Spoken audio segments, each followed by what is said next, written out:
Well, back guys to Big Stevie Cool 1872, and Rangers have defeated Hibernian 1-0. I guess what we could say here and wrap this up within 15 seconds is 3 points up the road, good night. Even though it's not really up the road because it's a home game, but you get my point, right?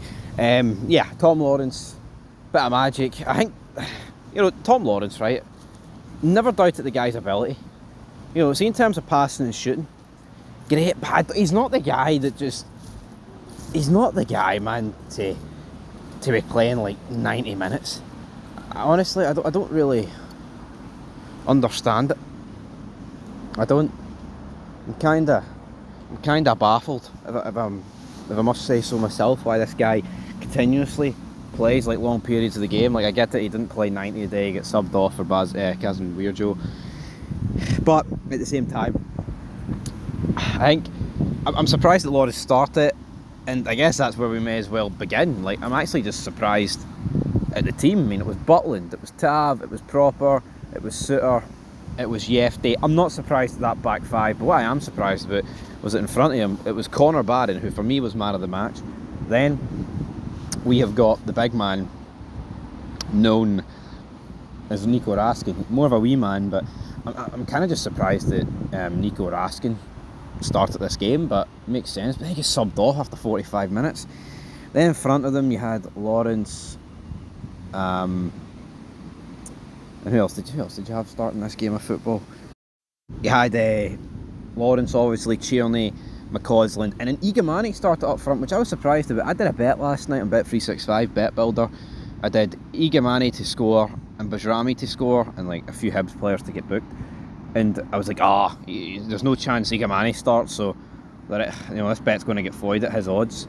Turns out he was the only guy that started at the four people that I actually picked, which is pretty bizarre, to say the least. But yeah, I mean, I was surprised by starting 11. Igamani, not exactly the impact you would have wanted from this guy, considering he was starting his first game for Rangers, but I'm not going to bash the kid too much. It's his first game up front for Rangers, and you know what? It's not like the rest of his, the rest of his teammates basically didn't help him. It was a really poor performance. I'm not going to single out the new guy. I thought the only player that can really hold his hands up today, I mean, I'll say two. I think Butland, he saved the penalty as bad as it was. I'll say Connor Barron, as I said earlier, man of the match. I thought Hibs were just another pretty poor game. I mean, we had chances to put it to bed, but I was worried for the most part in this game of football. But let's start off with this game of football then, shall we? Alright, and I mean, we had a few chances. Most fell to Tierney, who's just went off the boil for me. And it's a shame that most chances fell to Tierney. I believe in the first 30 odd minutes. Triantis then got booked for Hibs. I mean, I've said this a few times already today when I was talking about football, but I just don't understand why this is a yellow. I don't even understand why they're checking it for a red. It's a Hibs man. Of course I want Hibs to go down to 10 men and make our life easier, but he wins the ball. Is it slightly out of control because he slips? Yes, but if you're wanting a red for this, it's a joke. I mean, what you've got to ask yourself in this situation, say one of our players get red carded for that, man, you would be absolutely fuming. Rightfully so, in my opinion. Not long after this, though, came, I think we began to turn the screw a wee bit. We got the goal with Lawrence. McCausland sets him up. Lawrence cuts in.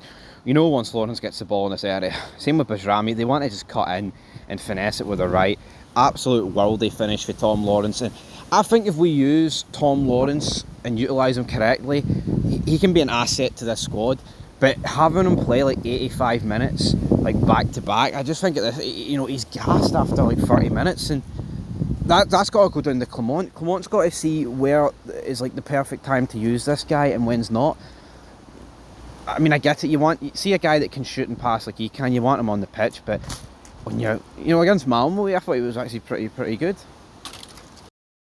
We've seen in other high pressure games. I mean, pretty much every old firm for God knows how long. Like, it's just the game's too much for him. So again, maybe sort that out. But here's a great finish. It was onside. I mean, maybe the lines were a wee bit.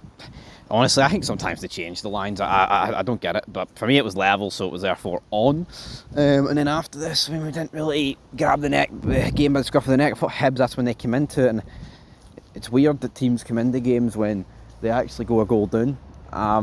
They do get the penalty. For me, it's a penalty. Suter's handballed. It's not a red because he's not cleared it.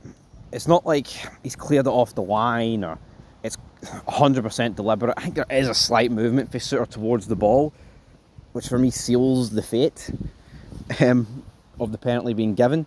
But even without that, I still think it's a penalty.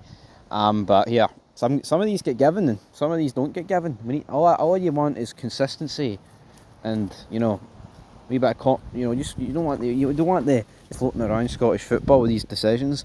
But Hibs, they miss it. Milinkovic or Mafinkovic, I don't even know, man, how to pronounce his name. The Ukrainian lad, he's an awful penalty, man. It's honestly horrendous penalty. I praised Butland early on in this review, but I mean, I think any of us could have saved it. Perfect height, no pace, no nothing. Easy peasy lemon squeezy at the end of the day for Jack Butland, and that pretty much wrapped up the first half. To the second half, guys, which we saw Ras come on, Sterling come on, Casemiro come on, they were towards the end of it. You saw Bajrami come on, Dessers come on. But overall, man, it was just a bit bland. I mean, Dessers had a header that I thought was pretty brilliantly saved, but you know, it's not like we ever had Hibs under the cosh.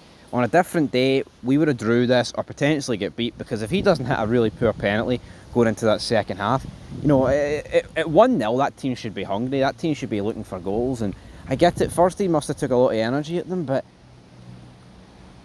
it wasn't just the energy. It was pretty much everything that was lacking for Thursday.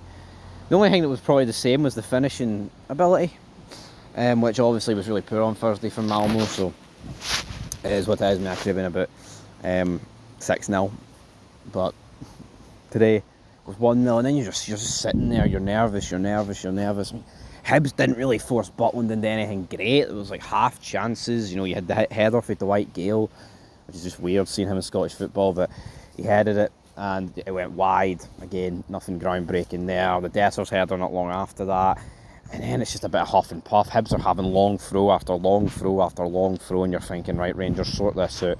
You know, a few penalty shouts here and there, but there's nothing in half the stuff. And we managed to get over the line, and it just feels like one step forward, two steps back. It's like Malmo looked really good, and it's like, oh, if you just sort of finishing it, would have beat a decent European team 6-0. Now you're looking at it, man, and it's like, what are we doing? Come on, Jake. And oh man, I hope the future for Rangers Football Club gets better, because you know, you won't survive too many results like this. And like I said, in Fog Football, towards the end of Gio and Beale, you have these 1-0 results that you scrape over the line against, and let's hope there's not too many of them floating about, guys.